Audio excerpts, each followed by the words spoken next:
محترم بھائیوں، بزرگوں اور دوستوں، اللہ رب العزت جل جلالہ عما نوالہ نے حضرت محمد صلی اللہ علیہ وسلم کی امت کو جو شرف عطا فرمایا ہے وہ بہت بڑا ہے۔ حضرت محمد صلی اللہ علیہ وسلم کو خاتم الانبیاء بنایا گیا اور آپ کی امت کو آپ کے کام میں شریک کر دیا گیا۔ حضور صلی اللہ علیہ وسلم کی امت کے فضائل جب دوسرے انبیاء علیہم السلام کے سامنے آئے تو انبیاء علیہم السلام نے اس بات کی تمنا کی کہ یہ امت ان کو مل جائے۔ فرمایا گیا کہ یہ امت تو حضرت محمد صلی اللہ علیہ وسلم کی امت ہے۔ تو پھر یہ عرض کیا گیا کہ ہمیں اس امت میں سے کر دیا جائے۔ حالانکہ نبی ساری دنیا کے ایمان والے ایک طرف ہو جائیں تو نبی کا ایمان اس سے زیادہ بھاری ہوتا ہے، اس سے زیادہ قوی ہوتا ہے۔ لیکن ایک بات جو اس امت کی فضیلت کی سامنے آئی تو یہ تمنا تک کی گئی ہم نبیوں کی طرف سے کہ ہمیں اس امت میں کر دیا جائے۔ یہ امت اس وجہ سے مشرف اور مکرم ہے کہ نبیوں والا کام قیامت تک اب نبی کوئی نہیں آئے گا اور نبیوں والا کام اس امت کے ذمے کیا گیا ہے، اس امت کی ذمہ داری بنایا گیا ہے۔ اس اعتبار سے حضور صلی اللہ علیہ وسلم نے اپنی امت کی تربیت بھی فرمائی۔ پہلے نبیوں کی امت میں نیکی کی بات کہنا، برائی سے روکنا یہ تھا، لیکن جو ذمہ داری اس امت پر ڈالی گئی وہ نبیوں والے کام کی ذمہ داری ڈالی گئی۔ نبیوں والا کام بنیادی طور پر اللہ رب العزت کی ذات عالی سے دلوں کو متاثر کرنا ہے۔ جن چیزوں کو ہم دیکھتے ہیں اور سنتے ہیں اور ان کے بارے میں بات چیت ہوتی ہے، ان چیزوں کا اثر دل میں سے نکالنا اور اللہ پاک کی ذات عالی کا اثر دل میں پیدا کرنا۔ اللہ بڑے ہیں، سب سے بڑے ہیں، کتنے بڑے ہیں؟ یوں فرمایا گیا کہ یہ جو ذرات ہوتے ہیں نا، روشنی میں ہمیں کھڑکی کی طرف میں سے روشنی آتی ہے تو اس میں ذرات اوپر نیچے ہوتے نظر آتے ہیں۔ اس ذرے کے مقابلے میں ساری دنیا کتنی قیمتی ہوگی؟ اس ذرے کے مقابلے میں جو ہمیں ایک ایک ذرہ اڑتا ہوا نظر آتا ہے، اس کے مقابلے میں ساری دنیا کی قیمت کتنی ہوگی؟ اور اللہ پاک کی ذات عالی کے مقابلے میں اس پوری دنیا کی قیمت، اس پوری دنیا کی حیثیت ذرے والی بھی نہیں ہے۔ یہ پوری دنیا ذرے سے بھی اللہ کی ذات عالی کے مقابلے میں ذرے کی حیثیت بھی نہیں رکھتی، ذرے کی حیثیت بھی نہیں رکھتی۔ اللہ اکبر، اللہ بہت بڑے، سب سے بڑے، سب سے بڑے۔ تو دلوں کو اللہ پاک کی ذات عالی سے متاثر کرنا یہ کام نبیوں کا تھا، یہ کام نبیوں کا تھا۔ حضور صلی اللہ علیہ وسلم نے آپ کی عمر مبارک میں سے 23 سال نبوت کی محنت کے ہیں، 13 سال مکہ مکرمہ میں اور 10 سال مدینہ منورہ میں۔ ان 23 سالوں میں حضور صلی اللہ علیہ وسلم نے جو محنت فرمائی، لوگوں کے دلوں میں سے مخلوق کا اثر نکالنا اور اللہ پاک کی ذات عالی سے متاثر کرنا، اس کے لیے قرآن پاک بھی نازل ہوا، اور قرآن پاک میں مختلف نبیوں کے سامنے جو مقابلے کی شکلیں آئیں، جیسے حضرت موسیٰ علیہ السلام کے سامنے ایک فرعون کی شکل تھی، پھر ایک قارون کی شکل تھی، حضرت ابراہیم علیہ السلام کے سامنے نمرود کی شکل تھی، ملک والے تھے، مال والے تھے۔ اللہ پاک نے اپنے نبیوں کو ان چیزوں سے خالی رکھا۔ عموماً انبیاء علیہ السلام کو ملک و مال دے کر کام کرنے کے لیے نہیں بھیجا گیا۔ سب سے بڑا کام حضرت محمد صلی اللہ علیہ وسلم کو دیا گیا، اور آپ نے فرمایا، جس کا مفہوم کچھ اس طرح ہے کہ قیامت کے دن سارے انسانوں کی 120 صفیں بنیں گی، سارے انسانوں کی 120 صفیں بنیں گی، ان میں سے 80 صفیں میری امت کی ہوں گی۔ 120 میں سے 80 صفیں حضور اکرم صلی اللہ علیہ وسلم نے فرمایا کہ میری امت کی ہوں گی۔ اس امت کو جو کام دیا گیا اللہ کی طرف بلانے کا، اللہ کی ذات عالی سے دلوں کو متاثر کرنے کا، ایک تو چیزیں نظر آتی ہیں نا، ان سے دل متاثر ہوتا ہے، یہ مال والا ہے، یہ ملک والا ہے، یہ کارخانے والا ہے، یہ بڑا تاجر ہے۔ یہ چیزیں انسان کے دل پہ اثر کرتی ہیں۔ ان کے اثر کو دل سے زائل کرنا اور اللہ پاک کی ذات عالی سے دل کو متاثر کرنا، یہ کام نبیوں کا حضرت محمد صلی اللہ علیہ وسلم نے اس کام کو اپنی امت کے سپرد کیا۔ ہماری صورتحال یہ ہے کہ ہم نے ضرورتوں کو پورا کرنا اس کو زندگی کا اصل مقصد بنایا ہوا ہے۔ اصل مقصد کس طرح سے؟ ضرورتیں ہماری 5 ہیں۔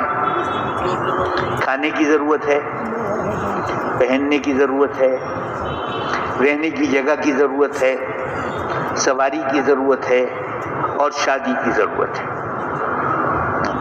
یہ 5 ضرورتیں ہیں انسانی۔ ان 5 ضرورتوں میں حضور صلی اللہ علیہ وسلم نے خود کتنا لگے، حضور صلی اللہ علیہ وسلم خود کتنے لگے اور صحابہ کرام کو کتنا لگایا، صحابہ کرام کو کتنا لگایا، اس کو سمجھنے کی ضرورت ہے۔ ایک تو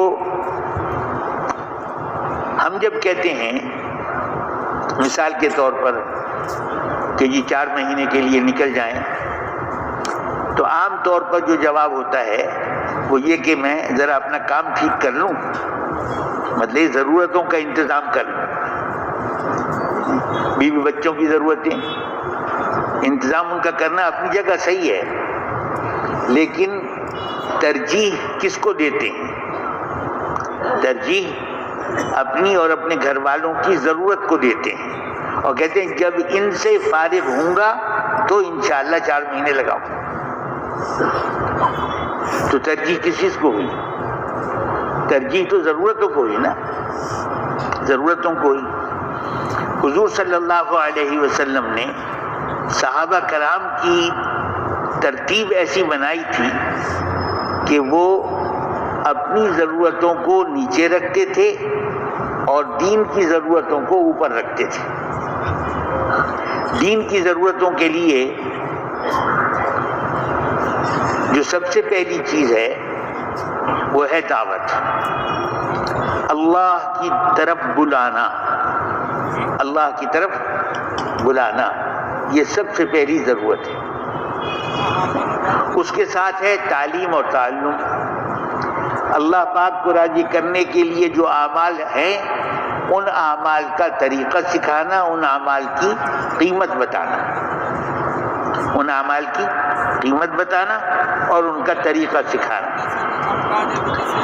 اور اس کے ساتھ لوگوں کے حقوق کو سمجھنا اور ان کو ادا کرنا، لوگوں کے حقوق کو سمجھنا اور ان کو ادا کرنا۔ اس سے پہلے عبادات ہیں، عبادات میں نماز سر فہرست ہے۔ عبادات کو اللہ کے بتائے ہوئے طریقے کے مطابق، حضور صلی اللہ علیہ وسلم کے طریقے کے مطابق ان عبادات کو پورا کرنا۔ اس کے بعد لوگوں کے ساتھ سلوک، لوگوں کے ساتھ ہمدردی والا سلوک، ان کے کام بنانے والا سلوک، ان کے کام آنے والا سلوک، اور اس میں آخر میں اپنی ضرورتیں بھی آ جاتی ہیں۔ لیکن صحابہ کرام کی جو تربیت فرمائی گئی تھی وہ اس بنیاد پر تھی کہ دوسروں کی ضرورتوں کی فکر پہلے کرے، اپنی ضرورت کو بعد میں دیکھیں۔ دوسروں ہمارا عام ہے، روزانہ ہم فضائل میں اور اکرام کے معاملے میں سنتے ہیں کہ جی وہ ایک صاحب آئے، یہ خیال کہ میرا بھائی چچا زاد بھائی مارکے میں شریک تھا، اب پتہ نہیں کس حال میں ہوگا، اگر وہ زندہ ہو تو میں اس کو پانی پلا دوں۔ پانی لے کر آئے، مل گئے، وہ ان سے کہا پانی لے لیں۔ قبل اس کے کہ وہ پانی منہ سے لگاتے ایک اور زخمی کے کراہنے کی آواز آ گئی، تو انہوں نے منہ پھیر لیا اور کہا کہ جس طرف سے آواز آئی ہے اس کی ضرورت پہلے پوری کرو۔ ان کے پاس وہ پہنچے تو قبل اس کے کہ وہ اپنے منہ کو پانی لگاتے ایک اور کے کراہنے کی آواز آ گئی، انہوں نے اپنے منہ کو پھیر لیا اور کہا کہ پہلے اس کی ضرورت پوری کرو۔ جب ان کے پاس پہنچے تو وہ رخصت ہو چکے تھے، انتقال ہو چکا تھا۔ واپس پلٹ کر دوسرے کے پاس آئے کہ ان کی ضرورت پوری ہو جائے تو دیکھا کہ یہ بھی انتقال ہو چکا تھا۔ پہلے کے پاس پہنچے تو وہ بھی رخصت ہو گئے تھے، پانی کا پیالہ ہاتھ نہیں رہا، اور تینوں نے ایک دوسرے کو ترجیح دی اور اس میں رخصت ہو گئی۔ تو دوسرے کی ضرورت کو پہلے دیکھنا، حیات الصحابہ میں ہم پڑھتے ہیں کہ ایک سری، ایک صاحب نے کسی کے ہاں بھیج دی بکری کی سری، انہوں نے دیکھا کہ مجھ سے زیادہ ضرورت مند کون ہے، اس کا خیال کر کے اس کے ہاں بھیج دی۔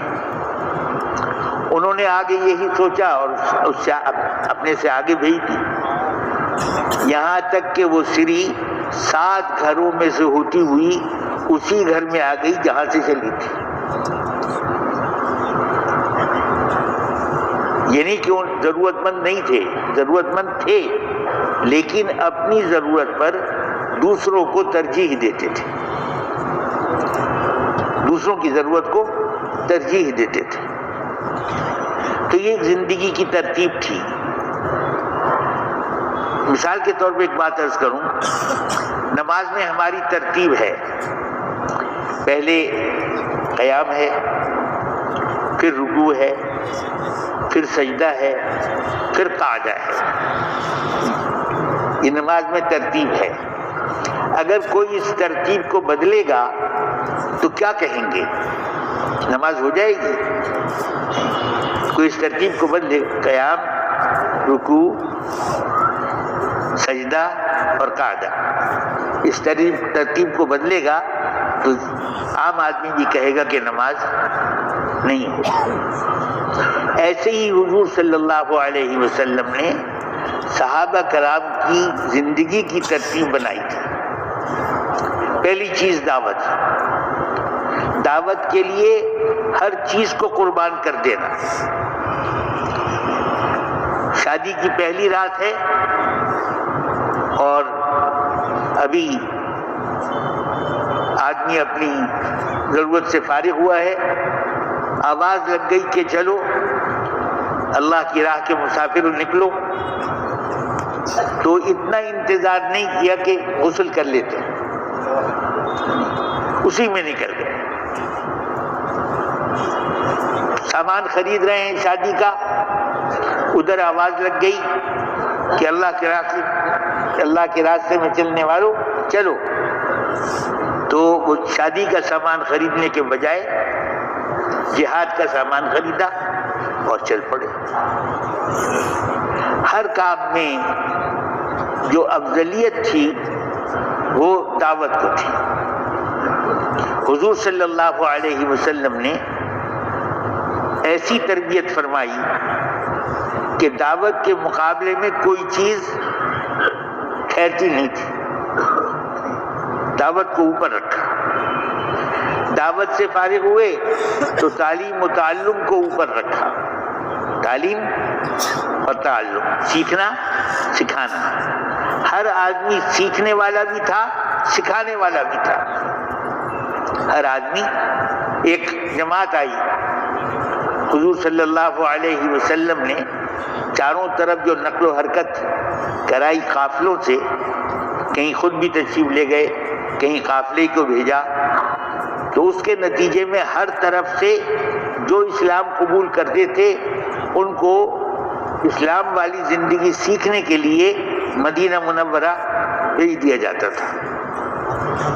ایک سال تو اتنے وفود آئے، اتنی جماعتیں آئیں کہ اس سال کو وفود کا سال کہا گیا، سنۃ الوفود۔ اتنی جماعتیں آئیں، اور ان جماعتوں کے آنے پر کیا ہوتا تھا؟ حضور صلی اللہ علیہ وسلم پوچھتے تھے صحابہ کرام سے کہ ان کو دین کون سکھائے گا؟ ان میں مرد بھی عورتیں بھی، ان کو دین کون سکھائے گا؟ ایک محلے والے کہتے کہ ہم سکھائیں گے، وہ ان کو لے جاتے، عورتوں کو گھروں میں ٹھہراتے، عورتوں کو عورتیں دین سکھاتی، مردوں کو مسجدوں میں ٹھہراتے، مردوں کو مرد دین سکھاتے، کھانا کھلاتے، آرام کراتے، ساری ان کی ضرورتوں کا خیال کرتے، اور جب دیکھا کہ کچھ کام بن رہا ہے تو حضور کے پاس لے کے آ گئے۔ حضور صلی اللہ علیہ وسلم نے ان کا امتحان لیا، ان کی دینداری کا، فرمایا دین کی سمجھ کے قریب ہو گئے، ایک ہفتے میں دین کی سمجھ کے قریب ہو گئے۔ اب کون ان کو سکھائے گا؟ دوسرے محلے والوں نے کہا ہم سکھائیں گے، وہ ان کو لے گئے۔ اسی طرح عورتوں کو گھروں میں ٹھہرایا، مردوں کو مسجدوں میں ٹھہرایا، مردوں کو مردوں نے دین سکھایا، عورتوں کو عورتوں نے دین سکھایا۔ اس کے بعد ایک ہفتے کے بعد حضور کے پاس لے کے حاضر ہوئے۔ حضور نے ان کا امتحان لیا اور فرمایا کہ یہ دین کے پورے سمجھدار ہو گئے 2 ہفتے میں، اس لیے کہ زندگی میں دین تھا، زندگی میں دین تھا، اس دین کو سیکھنا آسان ہے، سکھانا بھی آسان ہے، زندگی میں ہے، زندگی میں دین تھا۔ تو حضور نے فرمایا دین کے پورے سمجھدار ہو گئے۔ اور وہ جو واپس لاتے تھے نا، واپس اپنے گھروں میں ٹھہرایا، کھلایا پلایا، تنگی خود برداشت کر لی، اور اس کے بعد جاتے ہوئے ان کو کوئی تحفہ بھی دیا۔ عربی میں اس تحفے کو جائزہ کہتے ہیں۔ بڑا چھوٹے کو دے تو یہ عطیہ ہوتا ہے، چھوٹا بڑے کو دے تو یہ ہدیہ ہوتا ہے، چھوٹا بڑے کو دے تو ہدیہ ہوتا ہے، اور بڑا چھوٹے کو دے تو یہ عطیہ ہوتا ہے، تو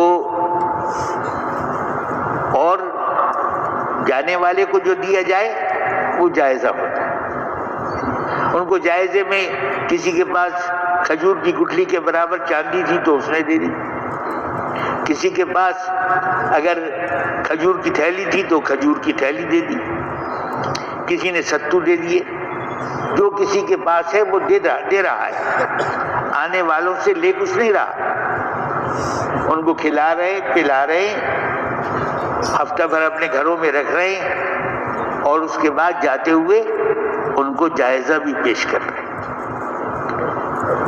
حضور نے فرمایا کیسا پایا تم نے میرے صحابہ کو؟ تو انہوں نے کہا کہ یہ تو عجیب لوگ ہیں،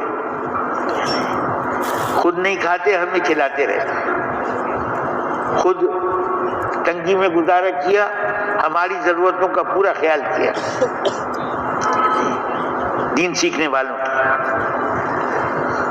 تو یہ ترتیب تھی۔ ایک تو حضور صلی اللہ علیہ وسلم نے اس امت کو جو چیز دی، دو چیزیں اس میں خاص ہیں، ایک اجتماعی نقل و حرکت، اجتماعی نقل و حرکت کی۔ حضور صلی اللہ علیہ وسلم نے قریباً کم و بیش 150 جماعتیں اللہ کے راستے میں روانہ کی، مدینہ منورہ کے 10 سال 150 جماعتیں اللہ کے راستے میں روانہ کی۔ ان کے اندر وہ بھی ہیں جن کا سفر مہینوں کا ہے، 6 مہینے بھی جماعتیں گئی ہیں، وہ سفر بھی ہے جو اس سے کم کا ہے، 4 مہینوں کا، 3 مہینے کا، 2 مہینے کا، 1 مہینے کا، ایسا سفر بھی ہے جو دنوں کے، 2 ہفتے کا، 1 ہفتے کا۔ 150 جماعتیں آپ نے روانہ کی، 25 میں آپ خود ان کے ساتھ تشریف لے گئے، خود ان کے ساتھ تشریف لے گئے، اور یہ فرمایا کہ اگر میرے اوپر اور ذمہ داریاں نہ ہوتی، پوری امت کو دین سکھانا ہے، تو میں ہر دفعہ نکلنے والوں کے ساتھ نکلتا، میں ہر دفعہ، دل کی تمنا یہ تھی کہ ہر دفعہ نکلنے والوں کے ساتھ نکلوں۔ حضور صلی اللہ علیہ وسلم باوجود اس کے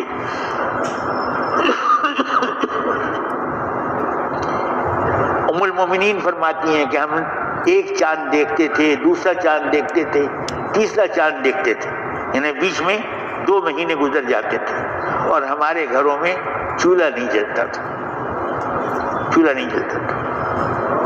کیسے گزارا ہوتا تھا؟ 2 کالی چیزوں پر، ایک کھجور اور ایک کنویں کا پانی، کنویں کا پانی اوپر سے کالا نظر آتا، ان پر ہمارا گزارا ہوتا تھا۔ آپ کے گھر میں اس تنگی کے ساتھ گزارا تھا، اور صحابہ کرام کے ہاں بھی حضور کو پیش کیا گیا کہ اگر آپ چاہیں، ایک مرتبہ جبرائیل علیہ السلام آئے، حال پوچھا، تو حضور اکرم صلی اللہ علیہ وسلم نے فرما دیا کہ کئی دن سے کھانا نہیں کھایا، کئی دن سے کھانا نہیں کھایا، بس یہ کہنا تھا کہ ایک زور کا کڑاکا ہوا اور سیاہی پھیل گئی، اور جبرائیل علیہ السلام نے کہا کہ اللہ جل شانہ نے اس فرشتے کو آپ کی طرف، آپ کے لیے بھیجا ہے، یہ فرشتہ اس سے پہلے نہیں آیا، آپ کی طرف بھیجا ہے، اور یہ پوچھا ہے کہ آپ بادشاہت والی نبوت چاہتے ہیں یا فقر والی نبوت چاہتے ہیں؟ بادشاہت والی نبوت چاہیے یا فقر والی نبوت چاہیے؟ اب یہ تو جبرائیل علیہ السلام سے اپنا حال کہہ دیا، اس پر تو فرشتہ آ گیا۔ اب وہاں سے سوال ہوا تو اب پھر جبرائیل علیہ السلام کی طرف دیکھا، اس لیے فرمایا کہ میرے 2 وزیر فرشتوں میں ہیں اور 2 وزیر آدمیوں میں ہیں۔ فرشتوں میں وزیر ہیں جبرائیل اور میکائیل علیہ السلام، اور آدمیوں میں ابو بکر و عمر رضی اللہ عنہ. تو وزیر سے تو مشورہ کیا جا سکتا ہے. جبرائیل علیہ السلام کی طرف دیکھا رائے لینے کے لیے, تو جبرائیل علیہ السلام نے ہاتھ سے نیچے کا اشارہ کیا, ہاتھ سے نیچے کا اشارہ کیا.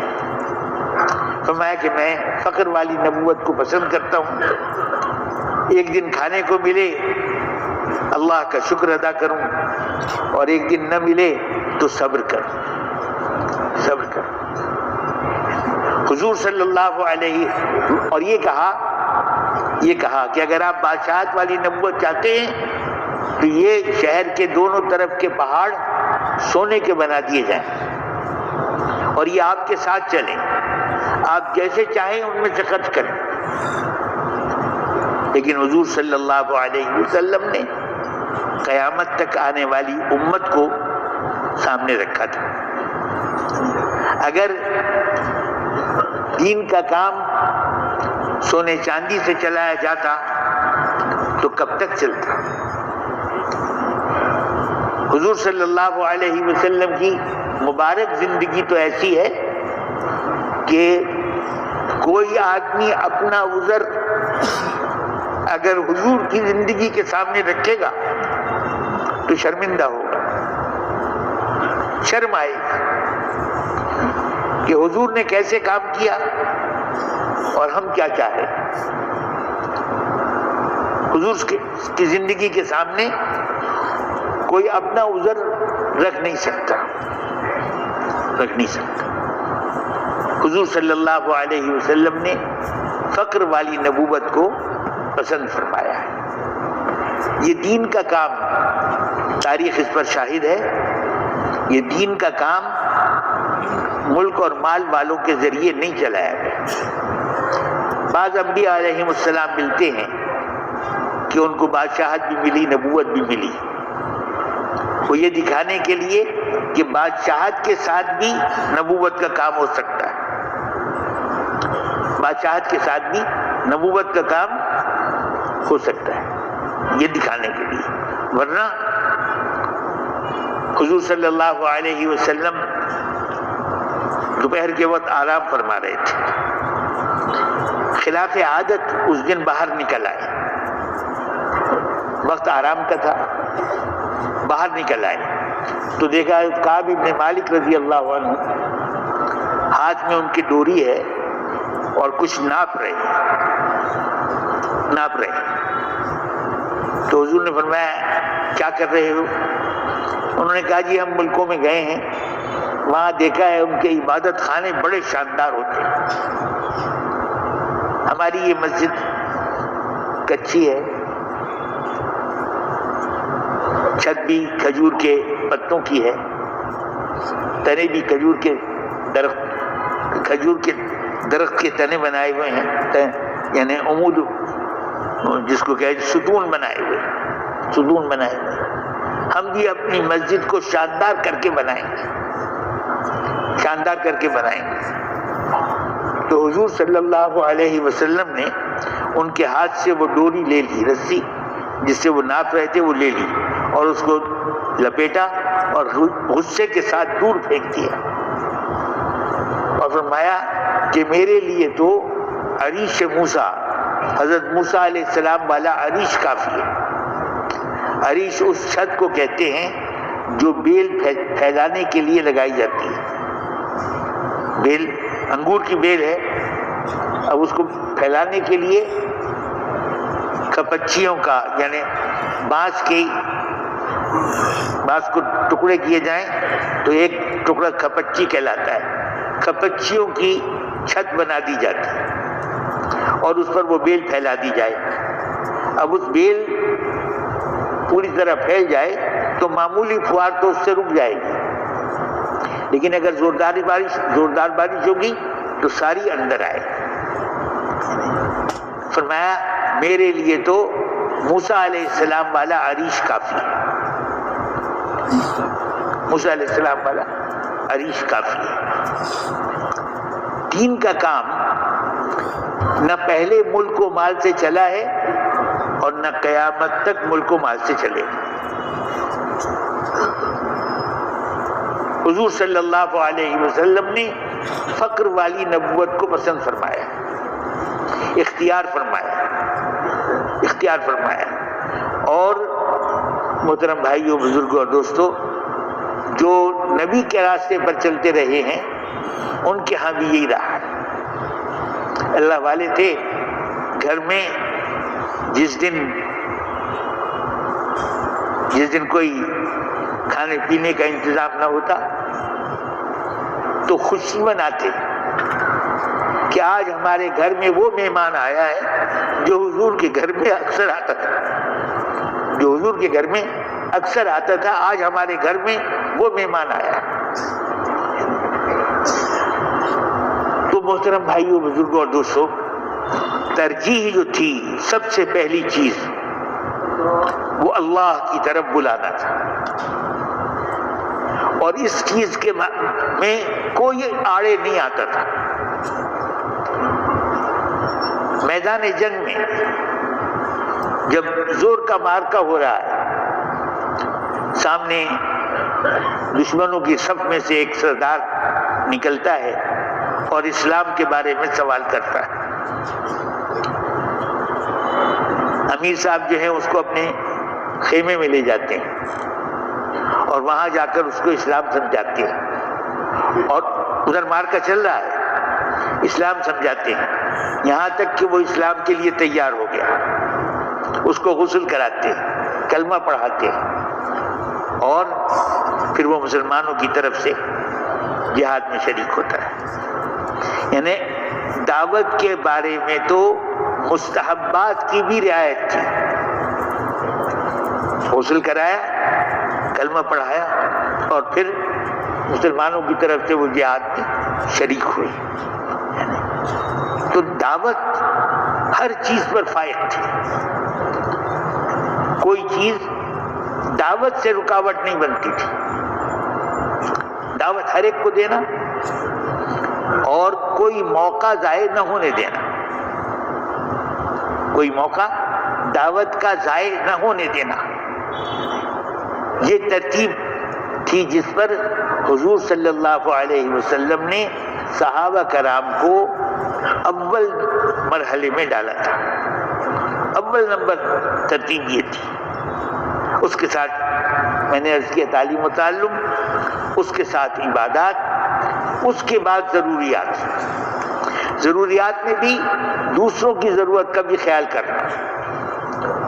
ایسے بھی ہیں جو اپنی ضرورت پر دوسرے کی ضرورت کو ترجیح دیتے ہیں، یہ ایک ترتیب تھی۔ ہماری ترتیب جو ہے وہ اس سے الٹ ہے۔ ہماری ترتیب کیا ہے؟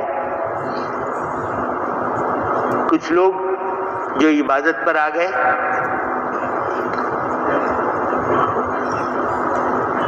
اس سے آگے معاملہ نہیں چلتا۔ کچھ لوگ جو عبادت سے آگے بڑھے، کچھ تعلیم پر بھی آ گئے، تو تعلیم میں آ کے وہ تعلیم میں ہی مشغول ہو گئے۔ کچھ لوگ جو عبادت، تعلیم، ذکر، دعا، اذکار، تلاوت وغیرہ پہ آ گئے۔ اس کے بعد ان میں سے یعنی یہ جو دعوت پر آئے وہ سب تعلیم پر نہیں آ گئے، جو تعلیم پر آئے وہ سب ذکر و عبادت پر نہیں آ گئے، ان میں سے چن کے آگے آتے۔ میں عرض کر رہا ہوں ہم نے ترتیب کو الٹ دیا ہے۔ ان کے ہاں پہلے نمبر پر دعوت تھی، ہمارے ہاں پہلے نمبر پر ضرورتیں ہیں، اس کے بعد عبادت ہے، اس کے بعد تعلیم و تعلم ہے، اور اس کے بعد کتنے ان میں سے ہوتے ہیں جو دعوت پر آتے ہیں۔ بات پتہ نہیں میں واضح کر سکا یا نہیں۔ ایک ہے دعوت کو پہلے رکھنا، اس کے بعد تعلیم و تعلم میں جانا، اس کے بعد عبادت اور ذکر میں جانا، اس کے بعد ضرورتوں میں جانا۔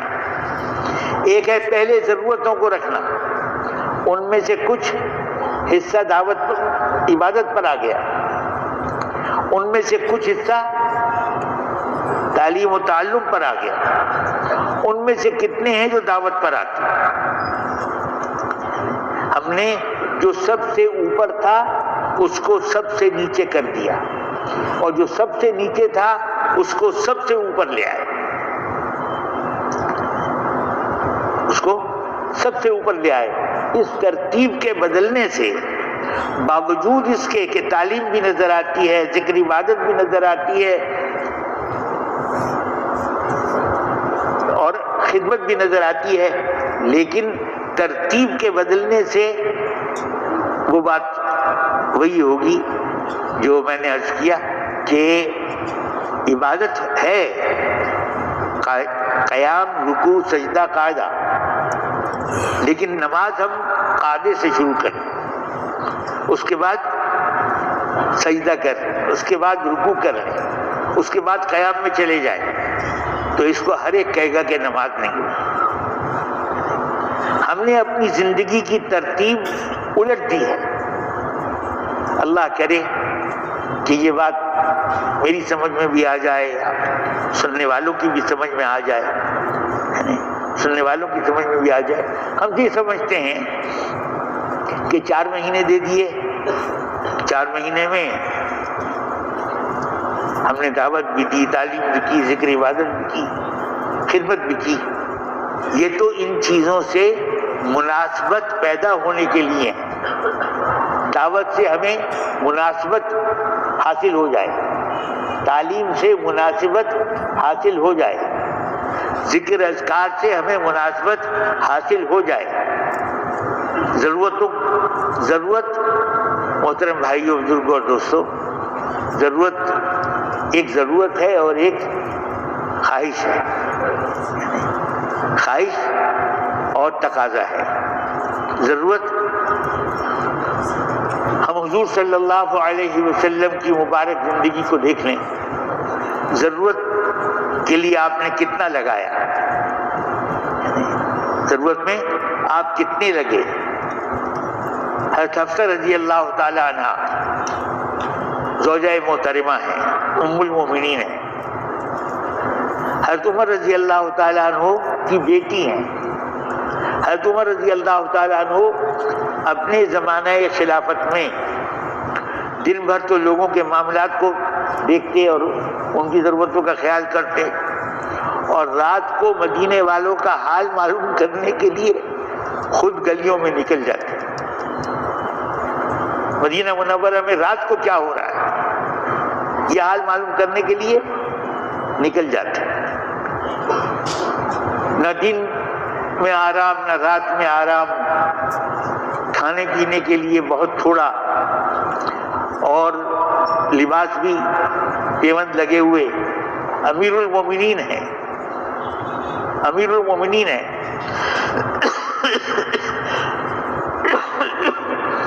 دور دور کے ملکوں کے بادشاہوں کے نمائندے ان کے پاس آ رہے ہیں، اور امیر المومنین کبھی کسی درخت کے نیچے تھوڑی دیر سستانے کے لیے لیٹ گئے، کوئی پتھر یا بازو کا تکیہ بنا لیا، آرام کر رہے۔ تو لوگوں نے کہا کہ امیر المومنین تو اپنے آپ کو اس طرح سے ضائع کر دیں گے، ہلاک کر دیں گے، ان کی فکر کرنی چاہیے۔ چنانچہ مدینہ منورہ کے مشورے والوں نے آپس میں مشورہ کیا کہ جی امیر المومنین کو کچھ کھانے پینے کے لیے، آرام کے لیے تیار کیا جائے۔ کیا کیا جائے؟ کون بات کرے؟ بات کرنے کی کسی میں ہمت نہیں، بات کرنے کی کسی میں ہمت نہیں کہ یہ اپنا کچھ کھانے کا خیال کر لیں، کچھ لباس کا خیال کر لیں، کچھ آرام کا خیال کر لیں۔ کھال سوکھ رہی ہے،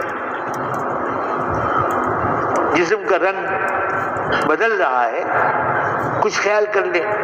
آخر میں ایک نے تجویز کی اور سب کو سمجھ میں آ گئی کہ جی حضرت حفصہ سے بات کریں۔ حضرت حفصہ چونکہ ام المومنین بھی ہیں اور حضرت عمر کی بیٹی بھی ہیں، وہ بات کریں گی تو انشاءاللہ امید ہے کچھ بات سمجھ جائے۔ حضرت ام المومنین سے بات کی مشورے والوں نے جا کے، اور کہا کہ حضرت عمر کو ذرا تیار کر لے کہ وہ کھانے میں اور اپنے آرام میں تھوڑا سا خیال کر لیں، تھوڑا سا خیال کریں۔ اور دیکھیے ہمارے نام نہ بتائیے گا، ہمارے نام نہ بتائیے گا کہ کون آیا تھا۔ چنانچہ جب حضرت عمر رضی اللہ عنہ حضرت امیر ام المؤمنین کے پاس آئے تو ان سے یہ بات کہی گئی کہ جی مدینہ منورہ کے مشورے والے بزرگ جو ہیں وہ یہ چاہتے ہیں، وہی چاہتے ہیں۔ کون ہیں وہ لوگ؟ کہ جی نام بتانے کی تو اجازت نہیں ہے، نام بتانے کی اجازت نہیں ہے۔ کہا مجھے اگر پتہ چل جاتا تو ان کو ایسی سزا دیتا کہ ان کے چہرے بدل دیتا۔ کن سے کہہ رہے ہیں؟ جو یہ کہہ رہے ہیں کہ کچھ کھانے کا خیال کر لیجیے، کچھ آرام کا خیال کر لیجیے۔ حضرت عمر رضی اللہ عنہ نے آخر ام المؤمنین سے پوچھا کہ تم حضور کے گھر میں رہی ہو، تم حضور کے گھر میں رہی ہو، تم ہی بتاؤ کہ حضور نے سب سے عمدہ کھانا تمہارے گھر میں کیا کھایا؟ سب سے اچھا کھانا تمہارے گھر میں کیا کھایا ہے؟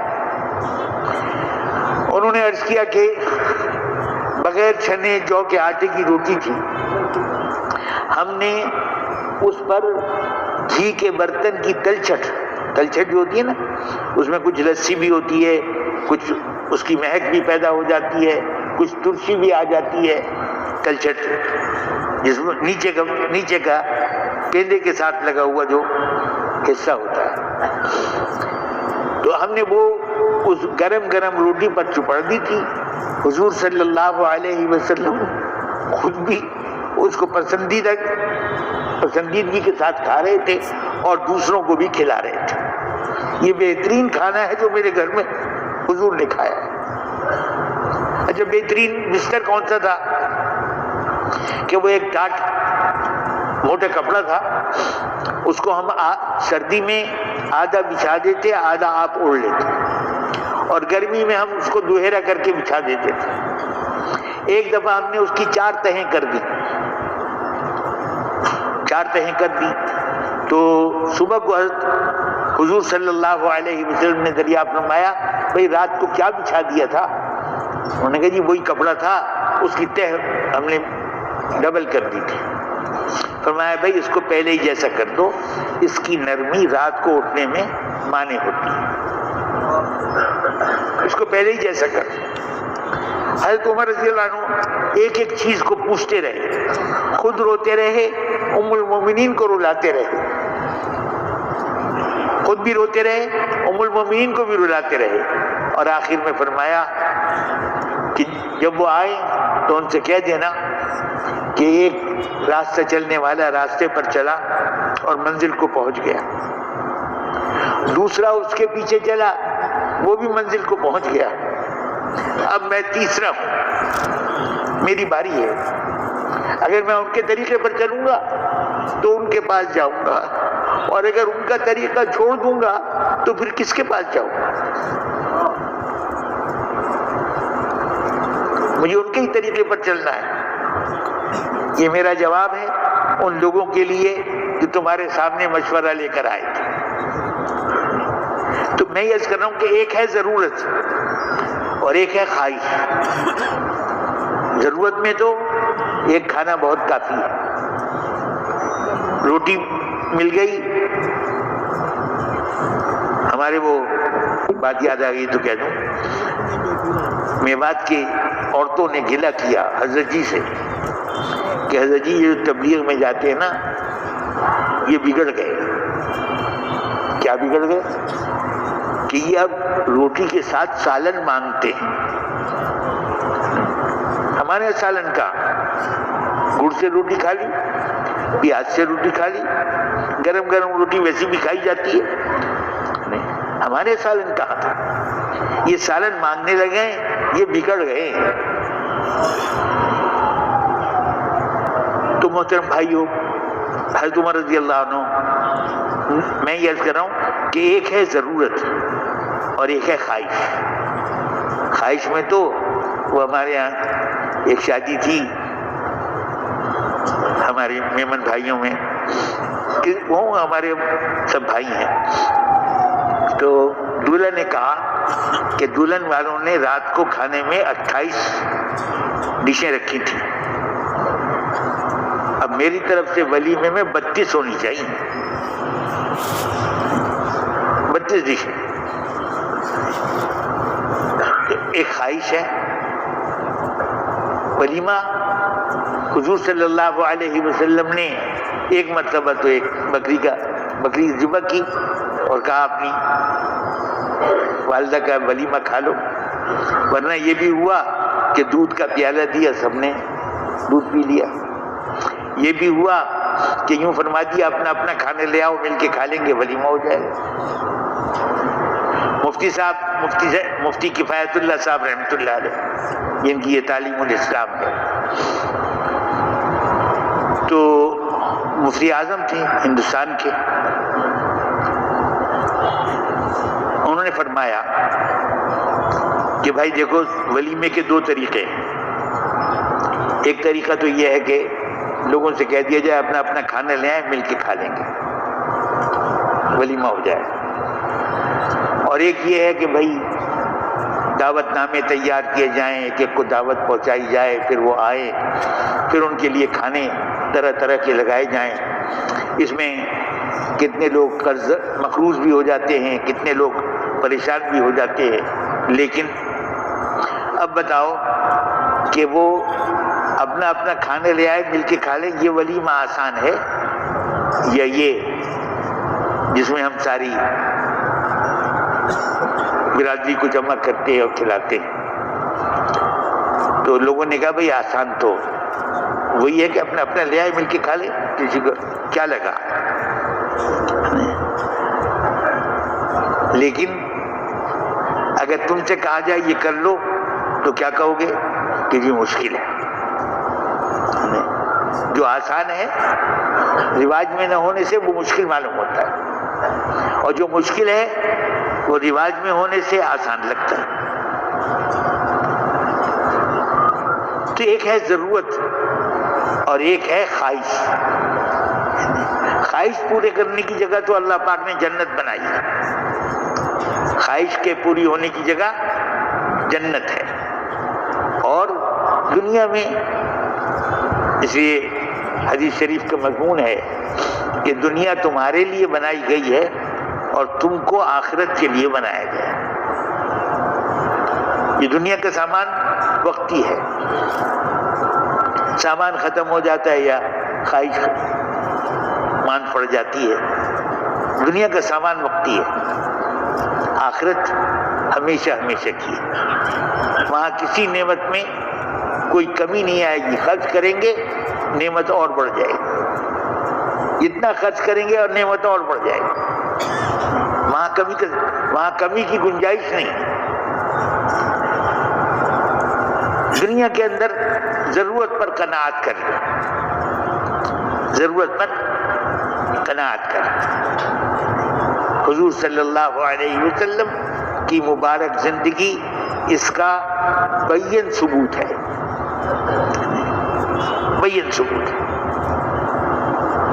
کس طرح سے آپ نے بقدر کفایت پر گزارا فرمایا، کھجور کے چند دانے کھا لیے اور حضرت علی رضی اللہ عنہ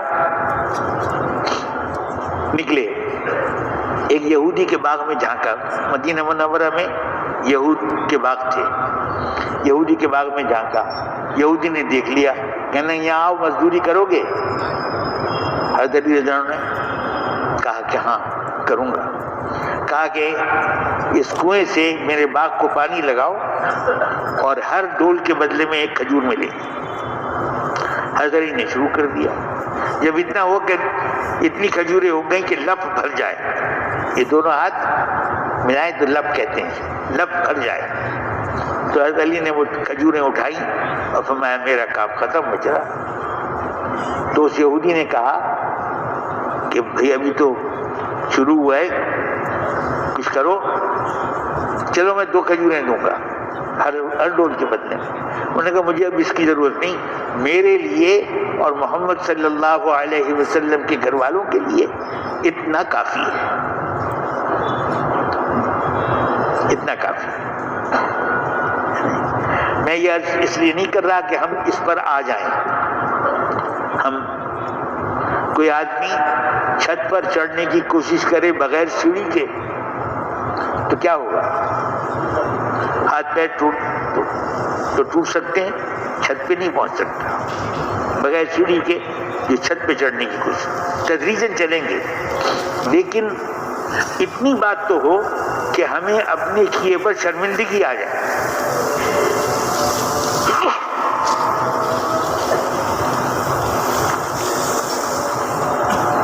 اپنے کیے پر شرمندگی آ جائے کہ حضور صلی اللہ علیہ وسلم تو کیسے گزارا کرتے ہیں اور ہم کن کن چیزوں کی خواہش رکھتے ہیں۔ یہ دنیا خواہشات پوری کرنے کی جگہ نہیں ہے، حکم پورے کرنے کی جگہ ہے۔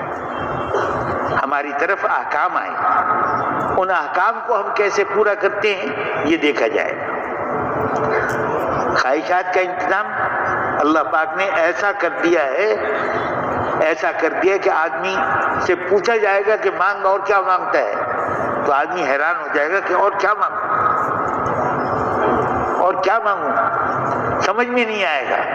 علماء کے پاس جائیں گے کہ جی اب کیا مانگیں اللہ پاک سے، اور وہ ہمیشہ ہمیشہ کے لیے کبھی ختم نہیں ہوتا۔ تو محترم بھائیوں، بزرگوں اور دوستوں، عرض یہ کرنا ہے کہ ہمیں اپنی زندگی کی ترتیب کو صحیح کرنا ہے۔ چلے، 3 چلے، سال، 1.5 سال، 7 ماہ، یہ سب ہم کو صحیح ترتیب پر لانے کے لیے، ہم کو جان و مال کے خرچ کی صحیح ترتیب پر لانے کے لیے، ہمارے جو کام ہم باہر جماعتوں میں نکل کر سیکھتے ہیں، اپنے گھر میں بھی اسی کام کو جاری کرنا ہے۔ گھر میں بھی مشورہ ہو، گھر میں بھی دعوت کی ترتیب بنائی جائے، گھر میں بھی تعلیم و تعلم کا سلسلہ ہو، گھر میں بھی عبادات کی فکر ہو۔ یہ ساری چیزیں باہر نکل کر پورے طور پر کرنے کی ہیں، گھر میں رہتے ہوئے گھر کے کام کاج کے ساتھ ملا کر کرنے کی ہیں۔ جو ان کو آگے رکھیں گے وہ نبوی ترتیب کے قریب ہوں گے، جو ان کو پیچھے رکھیں گے وہ نبوی ترتیب سے دور ہوں گے۔ حضور صلی اللہ علیہ وسلم نے جو زندگی ہمیں عنایت فرمائی، جس زندگی پر امت کو ڈالا، اس زندگی پر آنے کی ضرورت ہے۔ دعوت پر کیا ہوگا؟ اللہ ساتھ ہوں گے۔ اللہ پاک فرماتے کہ میں تمہارے ساتھ ہوں، سنتا ہوں اور دیکھتا ہوں، سنتا ہوں اور دیکھتا ہوں۔ کس سے فرما رہے ہیں؟ موسیٰ علیہ السلام سے فرما رہے ہیں، ہارون علیہ السلام کے لیے فرما رہے ہیں۔ جب دونوں کو دعوت کے لیے جانے کا حکم دے دیا گیا تو فرما رہے ہیں کہ اللہ پاک فرماتے کہ میں تمہارے ساتھ ہوں، اور موسیٰ علیہ السلام کہتے کہ میں ان کے ہاں یعنی فرعونیوں کے ہاں مجرم ہوں، ایک آدمی کا قتل ہو گیا تھا، غیر ارادی طور پر اگرچہ ہوا تھا، لیکن ان کے ہاں تو میں مجرم ہوں، اس لیے وہ مجھے قتل کر دیں گے۔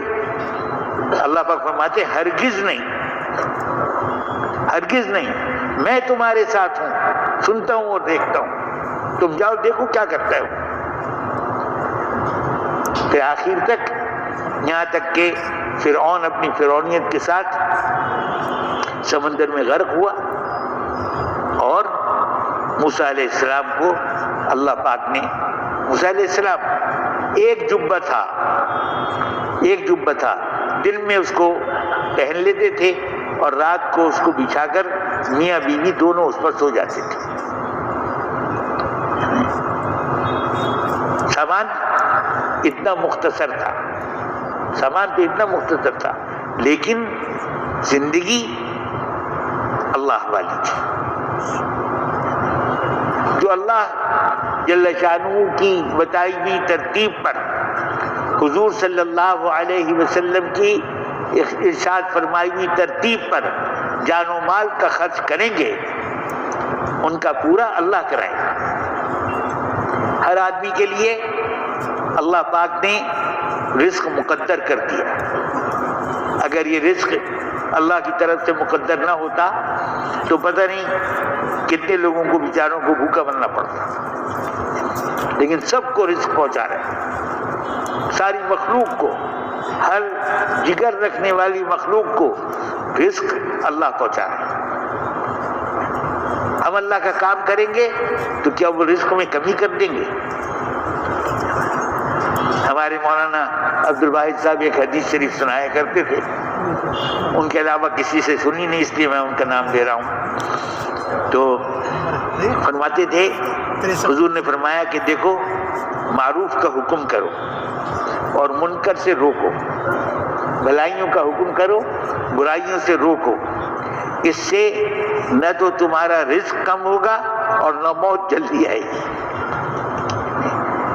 یہ نہیں کہ یہ کام کرو گے تو موت جلدی آ جائے گی، یہ نہیں کہ یہ کام کرو گے تو رزق تھوڑا ہو جائے گا، نہ رزق تھوڑا ہوگا اور نہ موت جلدی آئے گی۔ کام کرو، کام کرو۔ تو محترم بھائیوں، بزرگوں اور دوستوں، ہمیں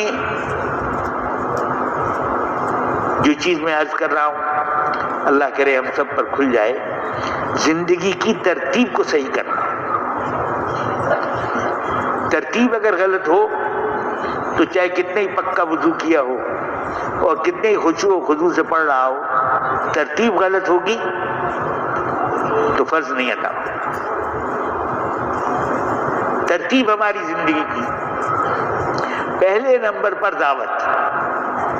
دعوت کے لیے نقل و حرکت، اجتماعیت کے لیے مشورہ۔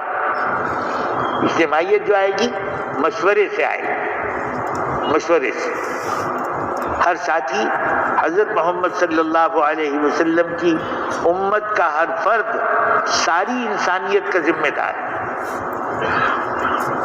ساری انسانیت کا۔ اور یہ بات صرف کہنے کی نہیں، عملی ہے، اللہ کے فضل سے آج عملی طور پر ہو رہی ہے۔ ہم گشت کرتے ہیں، گشت کے بعد دعوت دیتے ہیں۔ پہلے جناب ملکوں کی 7 مہینے کی، سال کی جماعتیں، اندرون ملک سال کی جماعت، 4 مہینے چلہ، آخر میں 3 دن۔ اب اسے ایک گشت سے کہیں پر 4 مہینے کی جماعت تیار ہو رہی ہے، کہیں پر ملکوں کی جماعت تیار ہو رہی ہے، کہیں پر سال کی جماعت تیار ہو رہی ہے۔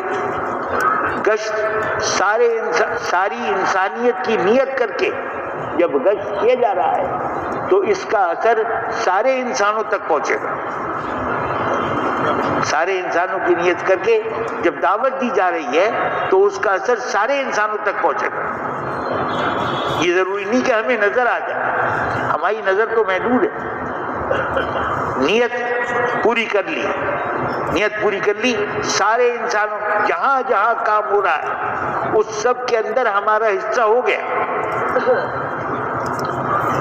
جہاں جہاں گشت ہو رہا ہے، جہاں جہاں سہ روزہ کی جماعتیں نکل رہی، جہاں جہاں چلے کی ہوتی چلے کی اور 7 مہینے کی، سال کی جماعتیں نکل رہی ہیں، ان سب میں ہم نیت کے اعتبار سے چلیں گے۔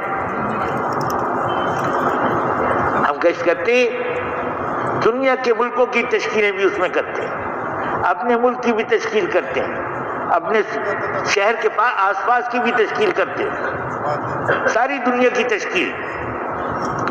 لیکن بات یہ ہے، جس چیز کی طرف توجہ کرنے کی ضرورت ہے، عرض کر رہا ہوں، وہ یہ کہ ہم اپنی ترتیب پر نہ کریں، حضور والی ترتیب پر کریں، اپنی ترتیب پر نہ کریں۔ دیکھیے، اللہ کا فضل ہے، احسان ہے، آپ سب ایسے احباب ہیں جنہوں نے، بعض نے تو کئی دفعہ 3 چلے لگائے، 3 چلے بھی لگائے، ملکوں میں بھی گئے ہیں۔ ملکوں میں بھی گئے ہیں، کبھی اللہ کے راستے میں نکلنے کی وجہ سے نقصان سامنے نہیں آیا ہوگا۔ اگر آیا ہے تو یہ تو اللہ پاک کی خاص مدد ہے آپ کے ساتھ، خاص مشابہت آپ کو ملی، ورنہ اللہ کے راستے میں نکلنے والے سب واپس آتے ہیں۔ دیکھنے والے کہتے ہیں کہ ارے میں رہ گیا، یہ تو آیا، اگر میں بھی چلا جاتا تو میرا بھی وقت لگ جاتا۔ حدیث شریف میں آتے ہیں نا کہ لوگ حج کا ارادہ کرتے ہیں، پھر کسی وجہ سے رک جاتے ہیں، جس وجہ سے رکے ہیں وہ غرض پوری نہیں ہوگی جب تک کہ وہ اپنی آنکھوں سے حج کو گئے ہوئے لوگوں کو واپس آتا ہوا دیکھ لے گا، اپنی آنکھوں سے دیکھے گا کہ جو میرے ساتھی آگے چلے گئے تھے وہ واپس آ گئے لیکن میری غرض پوری نہیں ہوئی۔ اللہ پاک کا نظام ہے روزی دینے کا، اللہ کا نظام، اللہ کا نظام۔ وہ جو مٹی سے کھجور کو نکالتے ہیں، کوئی ساری دنیا کے انسان مل کر مٹی سے کھجور بنا سکتے ہیں، مٹی سے انگور بنا سکتے ہیں، اس کے نظام میں کون دخل دے سکتا ہے؟ دینے والا وہ ہے اور اس کے وعدے ہیں۔ ایک بوڑھی عورت صحابیہ حضور صلی اللہ علیہ وسلم کے پاس آئی اور فرمایا کہ عرض کیا کہ آپ نے فرمایا وہ ہے کہ جو اللہ کے راستے میں جائے گا اللہ پاک اس کی چیزوں کی حفاظت فرمائیں گے۔ میں اللہ کے راستے میں گئی، واپس آئی تو میری ایک بکری کم ہو گئی اور ایک وہ تکلا جس پہ وہ بناتے ہیں، سوت بناتے ہیں، وہ کم ہو گیا۔ سوت بنانے کا آلہ وہ کم ہو گیا۔ ایک تو چرخہ ہوتا ہے نا، اس کے آگے آلہ لگتا ہے، تکلا لگتا ہے، تو وہ کم ہو گیا۔ میں اللہ میاں کے پیچھے پڑ گئی کہ اللہ آپ ضامن ہیں، آپ ضامن ہیں، یہ کیسے ہو گیا؟ میری بکری کہاں چلی گئی اور میرا یہ تکلا کہاں چلا گیا؟ یہ کہتے کہتے آنکھ لگ گئی، سو گئی۔ صبح کو دیکھا تو ایک بکری کی جگہ 10 بکریاں بندھی ہوئی تھی اور ایک تکلے کی جگہ 10 تکلے رکھے ہوئے تھے۔ حضور نے فرمایا تمہارا دل چاہے تو اس سے جا کے پوچھ لو۔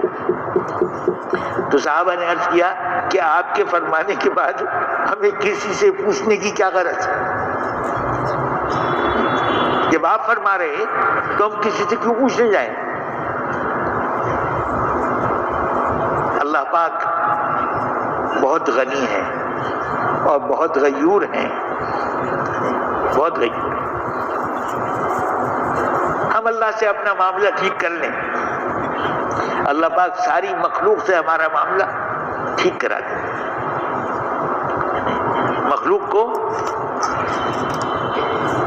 کو تابع کرنا، مخلوق کو آگے جھکانا، یہ اللہ کا کام ہے۔ ہم اللہ سے اپنا معاملہ صحیح کریں، اللہ سے اپنا معاملہ صحیح کریں۔ جو اللہ کے لیے خرچ کرتا ہے اللہ پاک اس سے بہت زیادہ اس کو دیتے ہیں، بہت زیادہ دیتے ہیں۔ کوئی ایسا نہیں ملے گا جو یہ کہے کہ جی میں نے اللہ کے لیے خرچ کیا اور مجھے نہیں ملا۔ اللہ پاک بہت زیادہ دیتے ہیں۔ تو اب محترم بھائیوں، بزرگوں اور دوستوں، گزارش یہ ہے کہ ہم اپنی ترتیب کو صحیح کریں۔ پہلے درجے میں اللہ کے دین کے لیے نقل و حرکت کو رکھیں، اس میں جان بھی لگائیں، مال بھی لگائیں۔ اس کے بعد تعلیم و تعلم کو رکھیں، اس کے ساتھ پھر ذکر اور عبادت کو رکھیں، اور اس کے ساتھ خدمت کو رکھیں۔ جب اپنی جگہ پر ہر چیز آ جائے گی تو پھر اس دنیا کی زندگی عافیت کا اور سکون کا گہوارہ بنے. ہماری کوششوں سے فوج ہمارے قبضے میں آ جائے، ملک ہمارے قبضے میں آ جائے، اس سے کچھ نہیں ہوگا، اس سے کچھ نہیں ہوگا. اللہ ہمارے ساتھ ہو جائے، دنیا کی کوئی چیز ہمارے ساتھ نہ ہو، اللہ ہمارے ساتھ ہو تو سب کچھ ہو جائے گا. اللہ پاک کافی ہو جائے گا، اللہ پاک کافی ہو جائے گا. اس لیے محترم بھائیوں، بزرگوں اور دوستوں، اب اس وقت کراچی کے اجتماع کی بات چلی، اور کراچی کے اجتماع کے لیے کتنی جماعتیں دیں گے؟ ہمارے ساتھیوں نے کہا مشورے میں 1000 جماعتیں دیں گے. تو انہوں نے کہا بھائی کراچی کی آبادی تو اتنی ہے، مسجدیں 4,500-5 ہزار ہیں جن کے اندر کام ہوتا ہے. اگر ہر مسجد سے ایک جماعت نکلے تو 5,000 جماعتیں ہو جاتی ہیں، اور 2 جماعتیں نکلیں تو 10,000 جماعتیں ہو جاتی ہیں. اور آپ کے شہر میں تو کتنی مسجدیں ایسی ہیں جن سے 5-5, 6-6 جماعتیں بھی نکل جاتی ہیں. تو یہ 1000 جماعت کیسے کہہ رہے ہیں؟ ہمارے ساتھی کچھ دیر جمے تو انہوں نے کہا جی یہ کراچی والوں کے جو متکلم ہیں نا، یہ ذرا زیادہ پکے معلوم ہوتے ہیں، زیادہ پکے، زیادہ سخت ہیں. خیر بات چلتی رہی تو یہاں پر بات آئی کہ 2,500 جماعتیں تھیں. تاریخیں طے ہو گئی، 28, 29, 30 جنوری یعنی 27 کی شام سے اجتماع ہوگا. 28, 29, 30 جنوری. اور اس کے لیے یہ کہا گیا کہ بھئی ملکوں کی 25 جماعتیں، اور اندرون ملک کی کتنی ہیں جی؟ 15 جماعتیں. اندرون ملک سال کی 15 جماعتیں. اور 1000 مساجد کو شب و روز اعمال سے آباد کرنا ہے. 1000 مساجد، ایسا ہی ہے نا، 1000 مساجد کو شب و روز اعمال سے آباد کرنا ہے. اور 1000 گھروں کو 1000 گھروں کو اعمال دعوت سے آباد کرنا ہے. یہ تیاری کرنی ہے ہمیں اجتماع کی. یعنی کراچی کا اجتماع ہونے تک 2,500 جماعتیں، دعا ہونے تک 2,500 جماعتیں ہو جائیں. اب اگر کراچی کے مجمع کو دیکھیں، اللہ کا فضل ہے کہ مجمع الحمدللہ ہمت کرتا ہے، لوگ قربانیوں کے ساتھ نکلتے ہیں. لیکن 2,500 کی تعداد بھی ہم پوری کر لیتے ہیں. 2,500 کی تعداد بھی پوری کہ بھئی نارتھ ناظرآباد سے اتنی نکلے گی، شمالی سے اتنی نکلے گی، جنوبی سے اتنی نکلے گی. اس طرح ہر علاقے کی جب جماعتیں بنائیں تو 3,000 سے زیادہ بن جاتی. لیکن نکلتے وقت تھوڑا سا ہماری طرف سے پتہ نہیں کیا بات ہے جو وہ تعداد پوری نہیں ہو پاتی. اب آپ حضرات سے یہ درخواست ہے کہ یہ پہلی بات تو یہ بتائیں کہ کراچی سے 2,500 جماعتیں زیادہ ہیں یا کم ہیں؟ کم ہیں نا، کم ہیں. اس لیے کہ 4,500 مسجدوں میں تو کام ہے،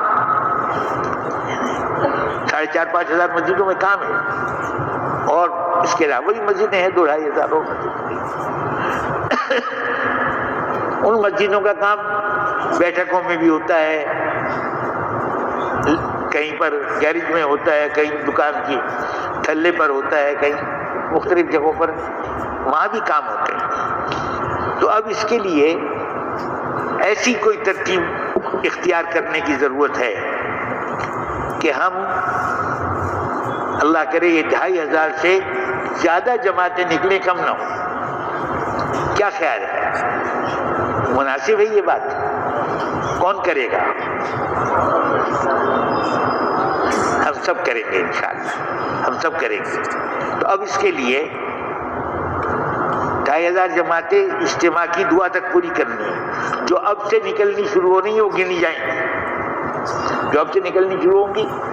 اب ایسا ہوتا ہے کہ ایک گھر میں 2 بھائی ہیں، ایک بھائی اجتماع سے پہلے نکل گئے، ایک بھائی اجتماع پر نکل گئے.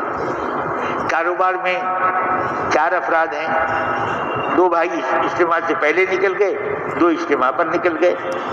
تو یہ 2500 جماعتیں کیا 5000 جماعتیں انشاءاللہ اجتماع سے پہلے پوری ہو جائیں گی، اور 5000 جماعتیں اجتماع پر بھی نکل جائیں گی. اللہ کے لیے آسان ہے. ہمارا عزم پختہ ہونا چاہیے، ہماری نیت پختہ ہونی چاہیے. وجود ہماری کوشش سے نہیں ہوگا، اللہ کے ارادے سے.